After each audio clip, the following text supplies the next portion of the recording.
नमस्कार शेतकरी मित्रांनो, मी सुमित. शेतकरी मित्र कमेंट करतात, फुल अवस्थामध्ये आहे, भरपूर फुल आहे, 60-65 दिवसाचा हरभरा आहे, 50 दिवसाचा हरभरा आहे, तर पाणी देऊ काय? तर बघा या अवस्थामध्ये नाही का शेतकरी मित्रांनो, हरभरा थोडा काळपट पडतो.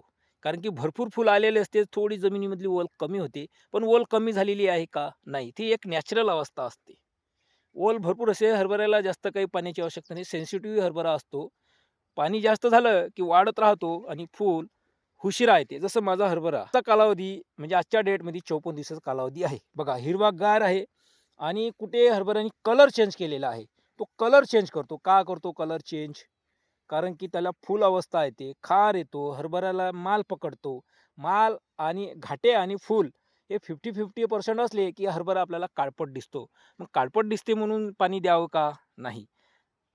जर एकदमच काळपट पडला असेल, शेंड्यावरची घाटे सुकत असेल, तर पाणी द्यायला काही हरकत नाही.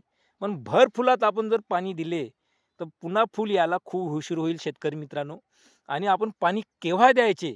जेव्हा तुमच्या हरभऱ्याला 70% ते 75% घाटे आहे, तेव्हा पाणी द्या शेतकरी मित्रांनो. तेव्हा घाटे भरून येईल आणि फुलाचं नुकसानही होणार नाही. माल कव्हर करून घेईल. कारण की आपल्या हरभऱ्याचं आयुष्यमान 105 ते 110 दिवसाचंच आहे शेतकरी मित्रांनो. या कालावधीमध्येच आपल्याला पूर्ण अवस्था त्या पिकाला द्यायची आहे. ज्या अवस्थामध्ये फूल यायचे आहे, त्या अवस्थामध्ये फूल येणारच शेतकरी मित्रांनो. वातावरणानुसार लेट येईल, पण येईलच. विषयावर आपला संध्याकाळी व्हिडिओ येणार आहे शेतकरी मित्रांनो 6:30 वाजता. माहिती आवडल्यास लाईक, शेअर, कमेंट नक्की करा. पुन्हा भेटूया नेक्स्ट व्हिडिओमध्ये. धन्यवाद.